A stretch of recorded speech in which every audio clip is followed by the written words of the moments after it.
picks, give me your insights. I want the bets from Betting Weekly, because we win, that is our motto. Sometimes we win, sometimes we don't win. Don't give us the bird, don't give us your stink eye. We try our best and we're successful. Come watch our show, Bet River sponsors. It's time to start, enjoy the show.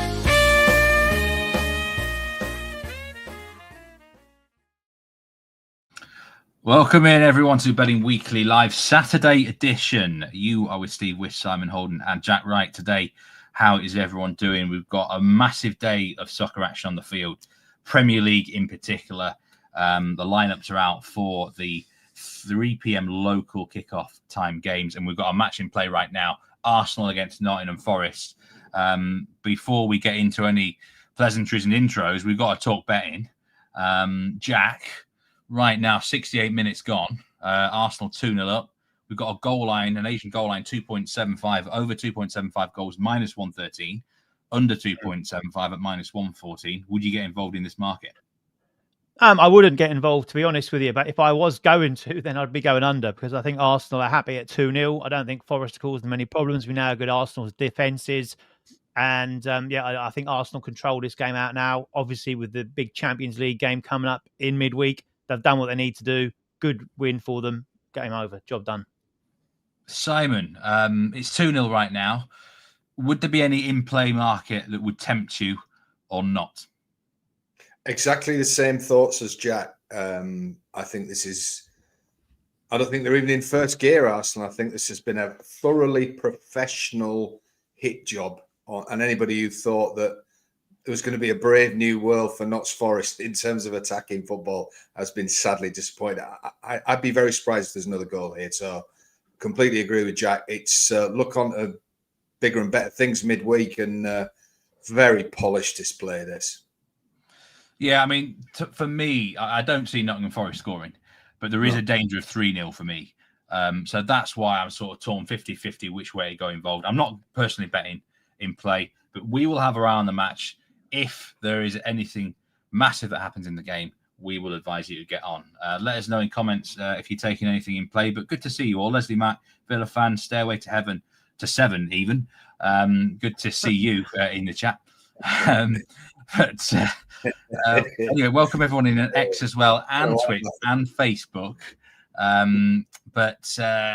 We're going to go straight into the matches now for the 3 p.m. kickoffs local time. I've tasked Jack to have a close eye on the team news. Simon's been monitoring the betting markets all day as well. And we're going to start with Bournemouth against Brighton down on the south coast here. And over 2.5 goals, minus 157. Bournemouth themselves, of course, are the favourites for the game. Jack, is there anything in the 11s here? Because there was players away on international duty. Any surprises, any shocks? Not really. The main news for Bournemouth, of course, is when you look at their main players, you've got Semenyo, he's starting, Evan Nielsen starting, so two very strong players in the forward areas. Kluivert's on the bench, so that's something there was talk of him possibly coming in. Just a couple of changes for them, and there will be a debut for Veljko Milosevic, who's the 18-year-old centre-back. Glad they brought him in for today, that's for certain. I was hoping James Hill is the other one that returns to start a lineup, and I'll focus on that. But say that he's joined 18-year-old on deadline day, and he makes his debut in the back line today. Adam Smith is out, and Diakite is out as well for Bournemouth. So they're just the two changes for them. Simon, from a betting perspective, this game, I've been monitoring it all week, and it feels like it's been quite a steady eddy to a degree. There was some fluctuations with the goal markets this morning, ups and downs a bit. I've got to be honest, I really like Will White's insider pick for this game, which is actually over 2.75 goals. Over 2.5 goals is now minus 157. Has there been any significant movement based on the lineups this morning? Not really. This has probably been the most stable game. I think Bournemouth are extremely short, personally. Both teams to score and Brighton to win has been cut slightly today. But This game has been very static all week, Steve. I call these the great imponderables. We said often last year, of course, that Brighton kept getting beat when they were favourite to win, and Bournemouth are another team that will let you down many, many times out there when they're in games at home where you think they should win. I thought the tie might be moving, but no, it's slight move towards Brighton, but nothing to be really shifting the market. Yeah, I mean, an interesting team news for Brighton is that Baliba's on the bench. They've dropped into the bench, 2 changes from Hertzler, and they brought in James Milner. So the veteran James Milner, who scored at the winning goal last week, obviously was on penalties last week. Whether he is today or not will remain to be seen, but he's in. And the other change is one of your old players, Steve, Jorginho Ruter, who's been injured. He now comes in for Diego Gomez. They're the only 2 changes for Brighton. But I would suggest they're probably more attacking changes. Well, certainly for Ruter coming in. It'd be interesting to see him. It's quite a spicy sort of trio, that, isn't it? Mitoma, Ruter, Minty, or Minter, however you pronounce him. Yeah. Danny Welbeck up top there. I mean, if you look at Bournemouth as well, the likes of Semenyo over Nilsson, Brooks. I mean, that's why I do like Will White's insider pick for the game over 2.75 goals. I don't know who's going to win it. Dan Roebuck's got a really good theory about Brighton, hasn't he? Whenever they don't have as much possession, they do really well. I don't know who's going to win the possession battle here, though. It could be either side, in my opinion. Yeah, we talked about it on the Premier League show. We were talking about who will have it, and we're not quite certain, as you then said. But the last season, both games, Bournemouth dominated the possession. Brighton won the game. Brighton have won the last 4 games. The last time they didn't win was when they had more possession than Bournemouth. It's a really weird, quirky stat, but one that's held firm in this game. So possibly one to look out for 10, 15 minutes into the game. If you get an idea of the pattern that one or the others have more of the ball, it might well be a good signal to get on the other team. But ultimately, Jack's right. Sorry, this game last year, I know to financial cost, Bournemouth absolutely battered Brighton in terms of chances and possession, if you remember, Jack. And Brighton went and scored. So a bit of judgment. But I wonder if that slightly attacking formation and the changes could explain why there's interest in the both teams to score and Brighton to win market, perhaps. Yeah, I think whoever does win won't keep a clean sheet, I must say. But one word of warning, Bournemouth home games last season did average the lowest number of goals per game. They started with an under at home, but both head-to-heads were overs last season. I think the style of both does promote goals. I was going to say, it would be quite a decent lean for me for the over market here, but nothing significant to add from either of you in terms of a bet that needs to be taken based on lineups and moves. No. I think the market doesn't know. Okay. Yeah. Spot on. Yeah, we're going to move on to Crystal Palace against Sunderland here. And if I can actually get the graphic up, which I can now. Crystal Palace minus 143, Sunderland plus 425, the ties at plus 265. Over 2.5 goals at plus 115, under now minus 143. Both teams score yeses plus money. Simon, I'm going to start with you on this one because there has been certainly movement in the goals market for this game. Yeah, the unders has proved extremely popular in the last sort of 24 hours.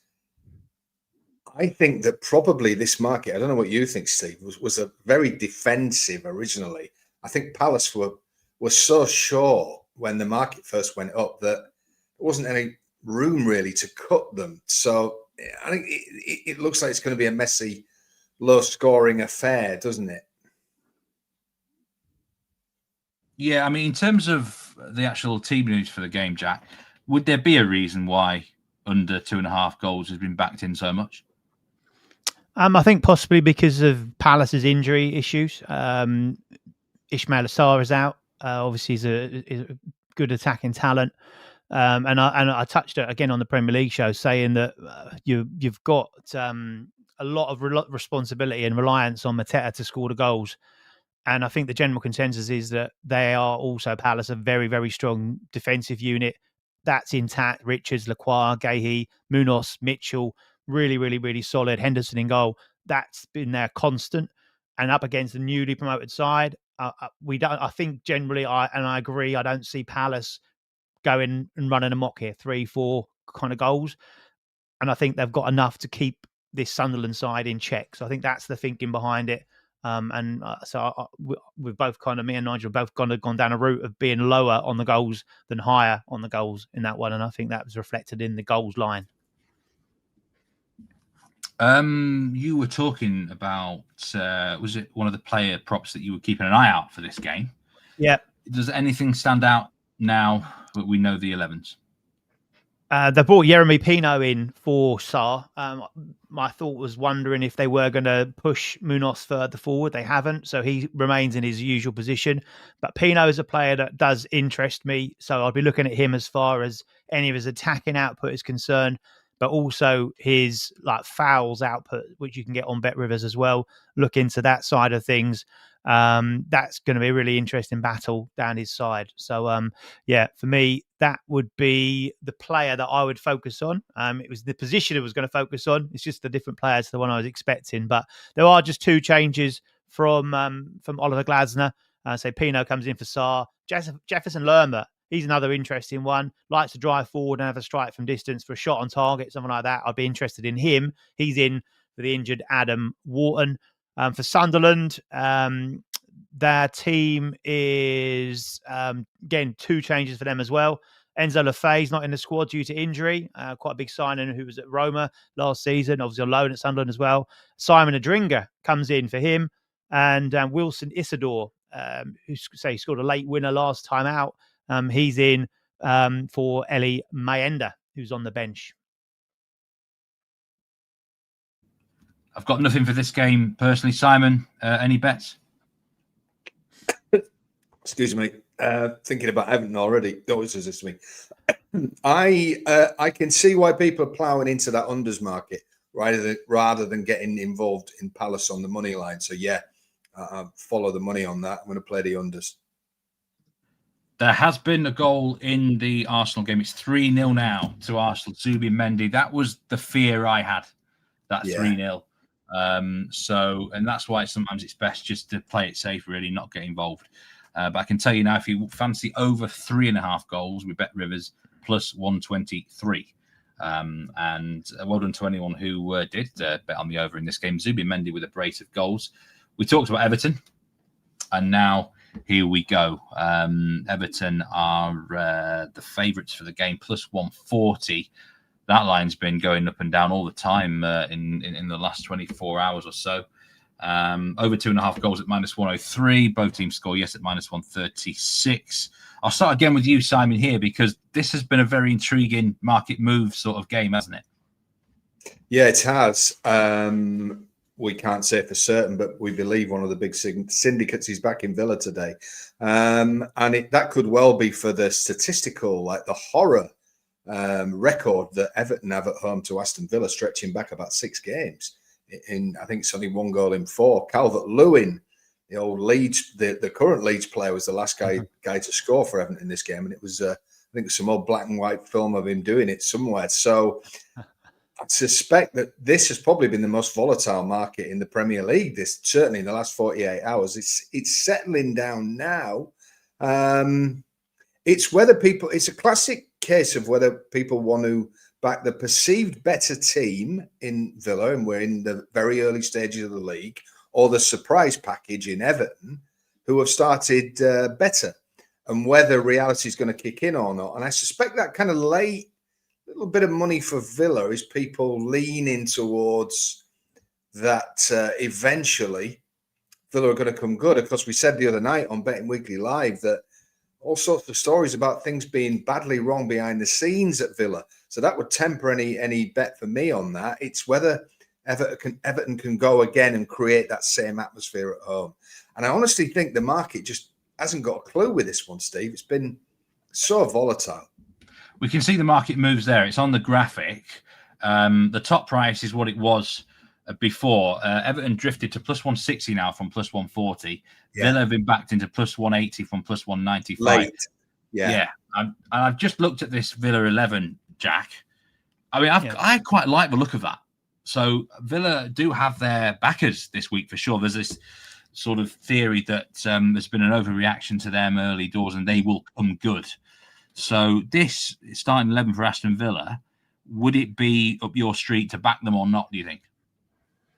I still like Everton, but I get where it's coming from. Like Aston Villa, I've talked about kind of regression to the mean, and the fact they haven't scored a goal yet, that's obviously going to change. The fact they've not got a win yet, that's going to change. Is it going to be here?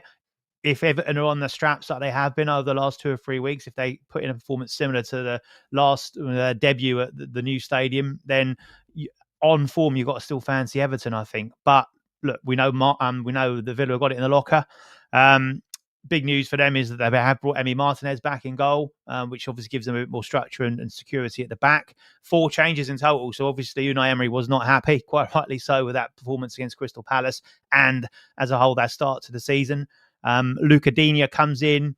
Emi Buendia is in, a player close to my heart. On his day, I think can be magic. The Villa fans haven't taken him to him that well. I think Villa fans in the chat, let us know your thoughts on Buendia starting. Will he perform today? And Lamar Bogard comes in as well. Matson, Milan and Gassend drop to the bench. Sancho on the bench. Harvey Elliott on the bench as well. So they've got plenty of options to come off should they need it. And Victor Lindelof. So probably they'll be hoping they don't need to use him. As for Everton, 2 changes for them. They've got Garner and Irabergum coming in for Mikalenko and Gay. Grealish, of course, is the main man that we're looking for here. Starts again.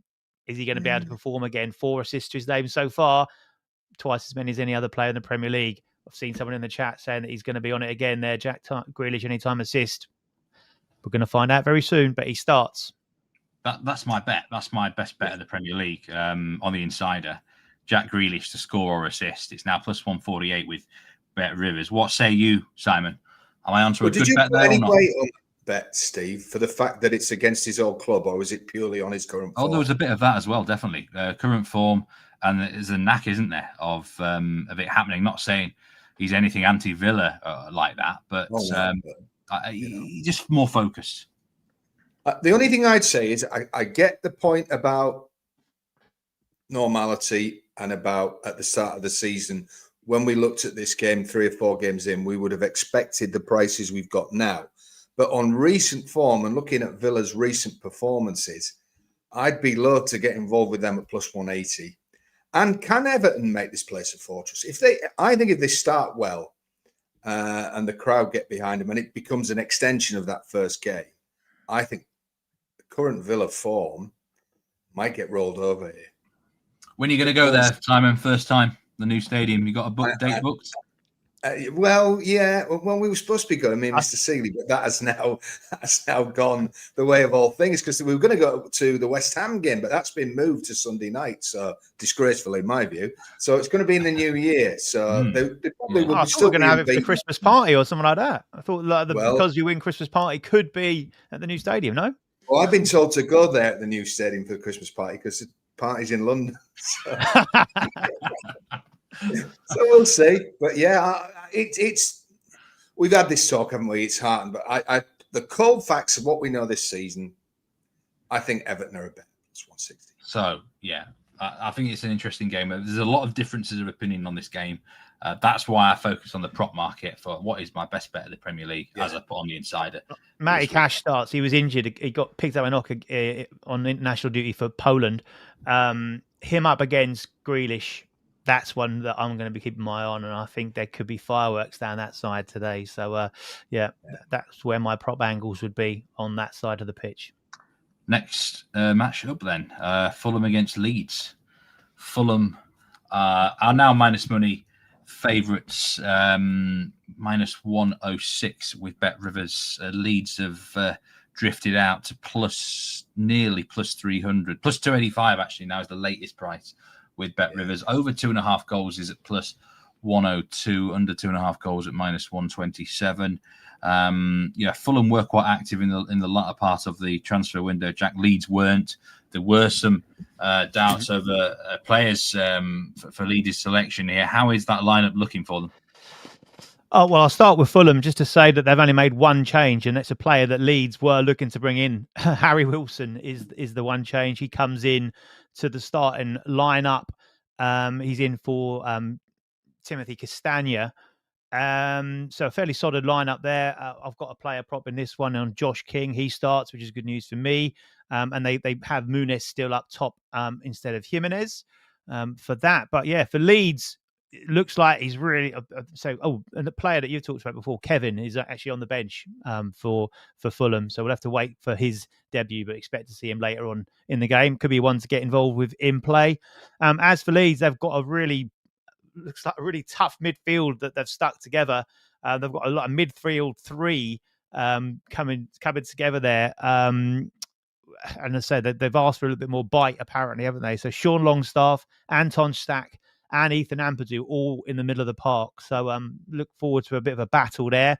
And we mentioned him already today, but Dominic Calvert-Lewin starts up top for Leeds. 5 changes from the Arsenal hiding that you suffered. So yeah, Calvert-Lewin leading the line, Aronson, Okafor up top, Langstaff, Ampadu in the middle of the park. And the big news probably, goalkeeper change. Been an issue over the last couple of seasons, but Carl Darlow is in place of the injured Lucas Perry in goal. Yeah, Ethan Ampadu in the side for Leeds. That wasn't necessarily expected. So that's a big boost for Leeds, certainly from a defensive point of view. There were even rumours a few days ago that Ilham Meslier might get the nod in goal. He's on the bench for Leeds, thankfully, from a Leeds fan's perspective. Carl Darlow does start. So, based on those lineup moves, Simon, there has been some nibbles of the under, hasn't there, in this market? Yeah, there has. This market has gone one way all week, and that's Fulham's way. We see minus 106 now. We're around even money in some places at the beginning of the market. And I'm just thinking, as you were talking there, that on the Premier League show, of course, Nigel's put this theory that you should oppose the 3 promoted teams away from home and bet them heavily at home. And is this market an extension of that theory that Leeds' away games are going to be largely fruitless? I'm not suggesting they're going to get a hiding like they did at Arsenal, but there is a real confidence behind Fulham in this market and has been all week, to the point now where they're looking really very short. Leeds drifted again, plus 290. Does that attract you, Steve? Are they getting to a point where you, not one bit? I think Fulham. I think Fulham the value, but it's getting The thing is, right? Fulham were evens 24 hours ago, I think, in certain places.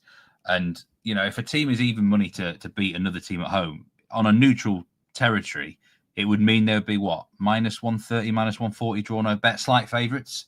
How can Fulham only be slightly better than Leeds? Leeds are a newly promoted club. Fulham are now what you would call an established mid-table outfit. So for me, I thought Fulham would be minus 130 here. I really did. And I've got to mention this stat about Leeds' record away from home in London. Since 2017, 41 matches, and they've lost 30 of them. 5 wins and 6 draws in that period. Leeds have had, I don't know what it is, and it's a well-documented thing up here now, that we just do not travel well to the capital or anything in and around the capital. Already this season, lost 5-0 at Arsenal. Now, actually, one of those 5 wins was actually at Fulham. I can't remember what year, probably Bielsa, I think. But that is why Leeds would have no interest in me whatsoever. In the game, we know the current guy's no Bielsa, is he? No. Easy. We know Daniel Farke is much loved by Jack. Jack's got a plot playing the game. It is king over 0.5 shots on target. Nigel Seeley's hot dog is in this game as well on the Premier League show. It's an interesting hot dog, actually, I must say. For those who haven't watched it, do watch the Premier League show. Skip to Fulham Leeds, and you might be surprised what the hot dog is. Just a note on that, though. If you do that, don't back Josh King now. He's been smashed in the market. We got on at the right price. A fraction of minus money. He's now minus 152 for a shot on target, and we're on at minus 103. But that's testament to what you need to do. Make sure you're subscribing to the YouTube channel. I'm sure you are, and put your notifications on, so you know when the content drops, and get on. Harry Wilson to score assist, by the way. Harry Wilson plus 170. I was then looking at him for a shot on target at minus 130. That in itself is a very tasty price. Sorry, Simon. Do continue. No, sorry.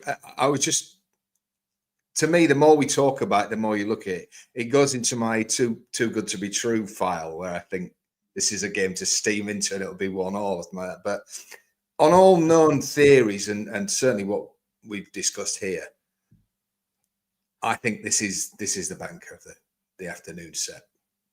Fulham to win. Yeah. Well, I don't see Leeds scoring from open play because they haven't scored from open play yet this season. There might be set piece potential, who knows? But from actual open play, I wouldn't back Leeds to score. I see this 1-0, 2-0 Fulham. Personally, that's the way that I'm basically going with the market. Market said Fulham all week. Market said under goals all week. That means 1-0 or 2-0. So sometimes it is as obvious as that. Going against the trend. The Fulham both seem to score trend. Going against it. Yeah, they are kings of both teams to score, aren't they? But who's going to score your goals? Go through some comments here. Grazza, good to see you. Cash is popular on the exchange for a yellow card. There are people who are looking into that market. Of course, Blinker God likes Jack Grealish anytime assist. And Dominic Marison, good to see you, says he can see why Villa have been backed. No fullbacks for Everton and 4 centre midfielders starting. Big Mandem says Watford to win is a banker. That's in the Championship. Good luck with that play. The final 3 p.m. local time kickoff. This is going to be at 10 a.m. in the Eastern, of course. Newcastle against Wolves. Wolves side who've been very, very disappointing so far this season. And, there's no surprise to see Newcastle as the favourites. And they've been backed in, Simon, here. Handicaps as well is knocking on the -1.5 goal territory. Not a surprise, though, really, considering Wolves' plight so far. No, this market is a train with one stop, and that is Newcastle Central. I mean, -265 now. This is one of those games where Rivers and everybody will try and tempt people to bet the Wolves, and they're trying to get them, aren't they? They've gone out to +700, but they're throwing that rod in, and I can't see many people biting even at that. It's just it's been a weight of money. There's such a feeling that Newcastle have played far better than the points accrued, and that today they will bag 3 points. But we saw last year that some of these kind of shoe-ins at certs for Newcastle didn't quite come off that way. But as much as we think Newcastle have been better than their tally of points, Wolves have been, I think, the most disappointing team we've seen all year. And there must be, for their fans, some genuine concern that they're going to get a proper whacking on the time there. And the market has just, we were saying earlier, Steve, sometimes you've got to try and not outthink the market. It's only gone one way all week, and it's compressed even further. -265 kind of feels short on the surface. Then you analyze the various trends of the game, and you think, well, I can see why people are still steaming in at that price. Jack's going to hit us with some really big Newcastle team news. Absolutely. It's the signing that they've been waiting for, Newcastle. He makes his debut today. Nick Voltemada is given his first start. Obviously, the replacement for Alexander Isak. Will he score on debut? Would not be a surprise. You'd expect him to get plenty of chances. And he is obviously going to be their main threat. Also, I think huge news for them is that Joe Linton has recovered from his injury. He starts in the middle of the park. And I think that midfield is crucial for Newcastle and what they do, the energy, the drive, and the threat that they pose as well. And 3 changes, the last one being Harvey Barnes, who also starts for Newcastle. So really good stuff from them. I think that's a really strong lineup, which probably explains further support for them in the market. It would be a massive, massive shock if they don't win and win well against this a terrible Wolves side. For Wolves, Vitor Pereira makes 5 changes from his last lineup. Debuts for their striker Tolu Arakadare and defender Ladislav Krejci. Goalkeeper Jose Sarr has dropped. Thanks, Steve. You can see I'm struggling over here. But Sarr was dropped. When you're dropping and chopping and changing your goalkeepers, that is one of the signs for me that you are in trouble. That's normally a constant, isn't it? Sarr dropped. Sam Johnson comes in. João Gomez moves into the attack in place of Marshall Manetzi. Yerson Mosquera, he's into the defence in place of Santiago Bueno. So wholesale changes, half a team changed by Wolves, including their goalkeeper. Debut for the star striker for Newcastle, and we would not be surprised to see him get on the score sheet at least once. Do you know what? I didn't even notice that goalkeeper change. That is why you are here, Jack. But yeah, Johnston's in goal. Daniel Bentley, is on the bench in goal for Wolves for this game, and that's a mess. Things would be bad if David Bentley was on the bench. No. He's not recovered from Cheltenham yet. David Bentley, he's still doing exactly. Out there, but although you moved quick that day, I tell you. Joe, I'm disappointed here. I'm really disappointed because Nick Voltemada is a player I really, really rate. I brought him in on my fantasy Premier League team today. There was a team league earlier for Newcastle. I was going to put a Langer in as well, but I noticed he wasn't going to start. But Voltemada, I think he's a brilliant player. I think he's going to add so much to Newcastle, and I was going to back him to score anytime blind here. But the books are taking absolutely no risks whatsoever. He's minus 175 to score or assist with Bet Rivers. And that's a market I prefer to take Big Nick in, because he's not just a scorer, this lad. Watch his touch. Watch how he brings other players in to into play in the game. I could see a midfield runner getting onto one of his layoffs here. Maybe someone like even a Jacob Murphy, perhaps, could really benefit from Big Nick in attack. But minus 120 to score any time as well. I wouldn't want to put off anyone that, even if I would want plus money in his first Premier League game. Newcastle, for me, will do a job today. Eddie has talked him up as well, hasn't he, Sam? He's been so excited of what they've seen from them in the short time that they've had him. So it's not as if he's dampening expectations or whatever. He's fanning the flames. He's going to say, go out there and show, the Toon Army. If he scores today, 2, 3, or say a couple of assists, has one of those real big games, the Toon Army are going to be absolutely loving him. There'll be tattoos of Nick Voltemada all over the Toon by the end of the weekend. Simon, what were you going to say? Yeah, last betting move for this game is bettors have seen a little bit of money and cut Harvey Barnes for first scorer and any time, obviously, for playing, but in form and attacking win, expected with plenty of possession and plenty of shots on targets. Easy to see why people want to get with Harvey Barnes today. Yeah, absolutely. He's a funny player. I can never get him right. Actually, he can look $1 million one day and then very wishy-washy the next day. But maybe he's due a good game. It's certainly can't ask for a better opponent, can you, than Wolves at home right now. Dave Clark, good morning. He hopes Newcastle wins. He's got them in a parlay with Arsenal, who've just won 3-0, by the way, full-time score. Forest only created 0.22 XG in that game. Arsenal defense is rock solid right now. And he's got Real Madrid as well in that parlay. I do think they'll beat Real Sociedad. Inter Juventus under 2.5, says Art 1H. Inter are not an automatic under at the moment. I've kind of got them wrong. And if anything, I would actually lean towards the goals in that game, Art, actually. But I'm not sure. Real Brennan King, good to see you from Toronto. Getafe, I think they're winning at the moment. They were 2-0 up. I'm on them. And he's also on Newcastle win to 0, which, well, the way that Wolves are playing right now, you could see it, couldn't you? Looks a settled Newcastle back line for the fixture. Right. West Ham Tottenham. This is the 12:30 p.m. Eastern time kickoff. We don't know the lineups yet for the fixture. But, Jack, what are we expecting for team news for the game here? That's a very good question, isn't it? What we were going to expect from it? I think the key element for me is obviously they've got an injury. West Ham have got that injury to Fulkrug, which is the main kind of problem for them. So how do they go with that? Do they put Bowen through the middle? The general consensus is they're going to play Paquetá as a false 9, Souček behind him, Fernandes and Bowen on either side.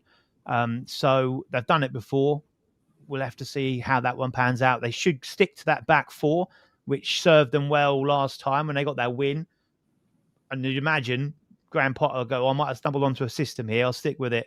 So we'll have to see. For Spurs, so the talking point guess would be the kudos going back to his former club. Expect a decent game from him. I kind of like, and we'll come on to our same game parlay, but I've got a bit of an angle of attack, so to speak, for him.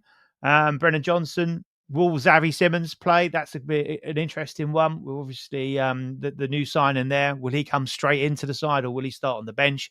Richarlison as well in that forward area. Still, obviously, no Dominic Solanke, which we were very keen on at the start of the season, but this injury seems a bit more problematic than we first feared from him. It looked like he was going to be playing more games, but yeah, he's struggling. And as I say, yeah, you've got the back line is fairly solid for Tottenham. So we'll have to see how this one plays out. It's an interesting one because of both sides had a change of fortune last time out. Of course, Spurs losing at home to Bournemouth, and West Ham getting that really big, needed surprise win at Forest 3-0. Simon, where's the money been for this game? It's been very, very static. A little bit of money for Tottenham. As you can see, they've been clipped. But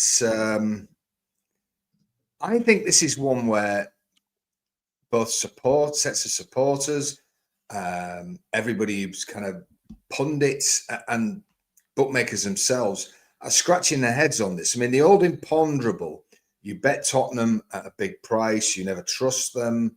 So people, even with the new manager, thought, well, that's played out again. They go and win at Man City, then get beat at home.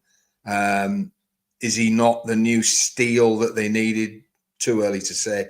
West Ham, very encouraging win. And of course, what better for their home form it would be than to put one over one of the bitterest rivals. But I think this market is completely bang on. It's hard to get a bet in this game, really, because we all feel like we should be betting Spurs. But at plus 106, when they've let themselves down so many times against inferior opposition, it's a tough one. And this has been the most static market in the Premier League all week, Steve. I think money line here, Asian handicaps are really hard. I don't know which side I want to be on. Part of me wants to be with Spurs, part of me wants to be with the Hammers. But we've got a same game parlay for you to give out, as we do on every Saturday show with the Premier League involved. We've actually got a 4-leg one here because we all agree on one selection, and we're all going to have a shot on target selection each as well. The one we agree on is over 2.5 goals. So I'll start us off here. The player shot on target prop that I'm going to go with is Xavi Simons. This is at minus 125 with Bet Rivers. Over 0.5 shots on target. This guy averaged one shot on target per 90 minutes last season whilst he was on the field for RB Leipzig. Different league entirely, but I think this is a signing. If you listen to Thomas Frank's press conference, more likely to start than Kolo Muani. Look, they're not going to pay this amount of money for him and not get him involved. So I think he's going to start. I'm 75% that he starts the game. If he doesn't, then your bet will be void, or you can wait for the lineups to come out and you just scrap this part. But I think he's a brilliant player, great signing for Spurs. They missed out on Eze, but this is not a bad sort of backup signing, if you know what I mean. In fact, in many ways, he might even have a higher ceiling, perhaps. That's debatable. We'll have to wait and see. But I really like Xavi Simons, and I like the goals overall because London derby, I mean, we saw Chelsea absolutely ransack West Ham, didn't we? West Ham have got goals in them, but you wouldn't trust their defense. Spurs at the minute could be anything with their defense. So I think over 2.5 goals as a bare minimum is well worth looking at. Simon, you also like the over 2.5 goals. Which player prop are you going to go with? Yeah, very quickly. I did say it's been the most static market, but the one market that has moved is the overs. I should have said that, backing up what you just said there. Jared Bowen, the man for the derby, the man for when your fans are against you at home. He will be up for it. And I just think he's going to have a big game. Probably get booked and at least one shot on target. So that's got to be. And I know Jack Wright agreed with me. No previous conferring. We both were big on this. Yeah, Jack does like that one as well. But Jack's going to add us a prop in the fouls market. We talked about this on my betting zoo series the other day, Jack, about the fouls market. You can get involved with that now with Bet Rivers. So which player? This is just a player to have over 0.5 fouls. Yeah, I've gone for Kudos. 39 fouls for West Ham last season in just 32 appearances, 31 starts. It worked out a foul every 67 minutes. So obviously, which is well under what we need across a whole season average as well. But he racked up some big numbers over the course of the back end of last season. He actually gave 5 fouls away when he in a game against Bournemouth and that wasn't like an odd number. You know, he had 3 and he had a 4. And this season, he's given away fouls in his last couple of games. He gave 2 away in the last game against Bournemouth as well. So that's obviously something there.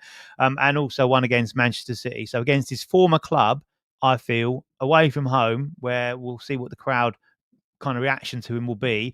But I expect him to be very keen to make a mark, very keen to make an impression, and will overstep that mark and give a foul away. So the same game parlay, official one that we're advising here, over 2.5 goals. Jared Bowen over 0.5 shots on target. Javi Simons over 0.5 shots on target. And Mohamed Kudus over 0.5 fouls. That pays plus 410 with Bet Rivers. And we really like that one overall for sure. Sam H says Spurs were off the planet bad versus Bournemouth. They were off the planet good. They were more on like Krypton, weren't they, against Man City? So it's Exactly. you know, from one world to another for Tottenham Hotspur right now. Sounds like Tottenham, innit?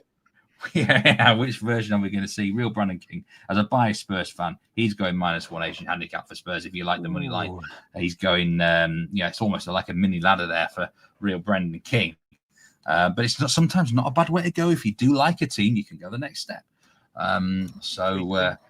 There you go. That's what we've got the SGP for that game. One final match to discuss before we sign off today is a very late Saturday evening kickoff. We don't have these too often. Brentford against Chelsea.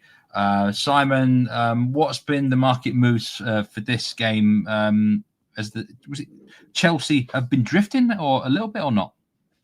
Yeah. I said at the start that whilst we can't say anything with certainty, we believed that one of the big syndicates were getting with Villa today. And I believe that syndicate and some big players are getting with Brentford today. Now, Chelsea have had a very interesting week off the field, haven't they? It seems whether that's playing anyone's thinking or Brentford with that desperate need to get some home wins. But they are now plus 310. That's a decent late move, Steve. The tie's been cut as well. And Chelsea are becoming, if you're interested in them, becoming more of a attractive option as they are now -120. So I think this is a really surprising but revealing market move towards the Bees. Quite a shock. I mean, Cole Palmer, he's not going to start this game, Jack, is he? I'll be very surprised. Yeah, I don't think so. I think the general consensus coming out of it is that injury is going to keep him out. He might sneak onto the bench, I think. But again, like all these elite sides, they've obviously got something else to consider. Next week, big Champions League game. So you don't want to rush him back. The games are coming thick and fast. There's a lot of action, obviously, in the Champions League. Managers, head coaches, going to have to take this into account. That they've, a club like Chelsea have got so many options. It would be criminal for him to race him back and then put him out for another 6 weeks. So I think they'll wrap him in a little bit of cotton wool, and I expect them to ease him back into the squad and into the starting 11.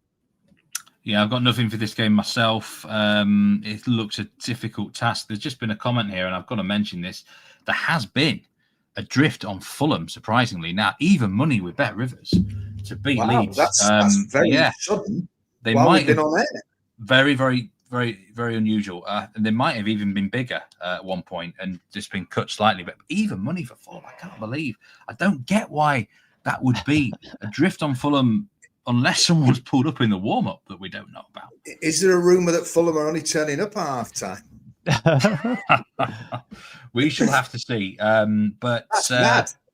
I mean, I've tried to. I've just been across it. I can't see nothing that would suggest there's been anything new happened for that move. So, yeah, a late plunge. Interesting. Very interesting.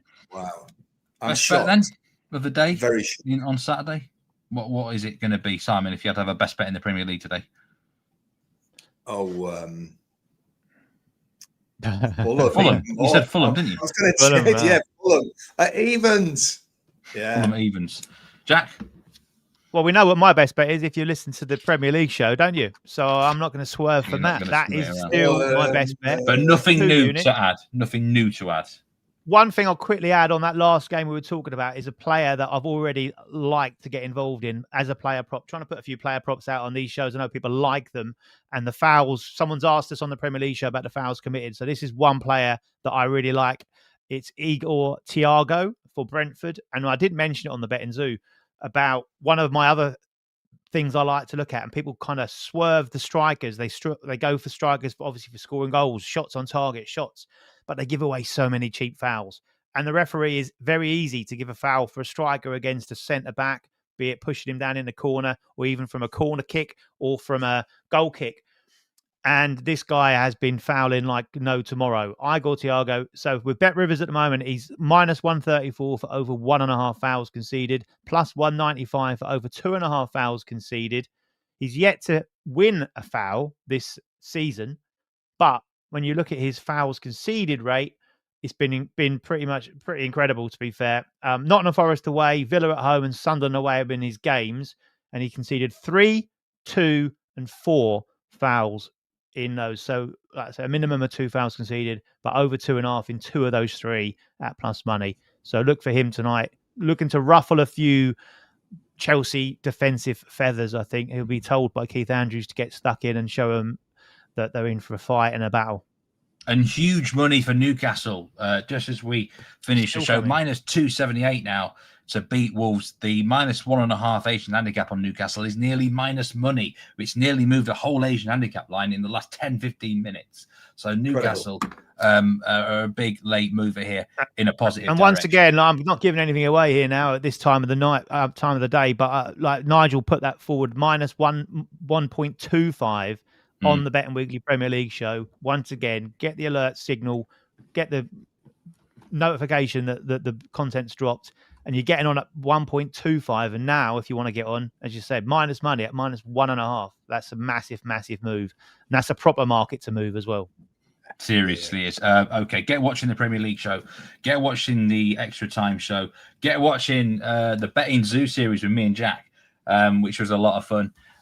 Thank you so much, guys, for joining us. We've covered those games there. Real Brandon King says he's going to get on Fulham money line, and Stairway to 7 says Palmer played all summer long after a full season and then right into this one. He has had these injury problems, that is for sure. Yeah. And I'm glad that Stairway to 7 enjoys the Betting Zoo as well. Thanks so much.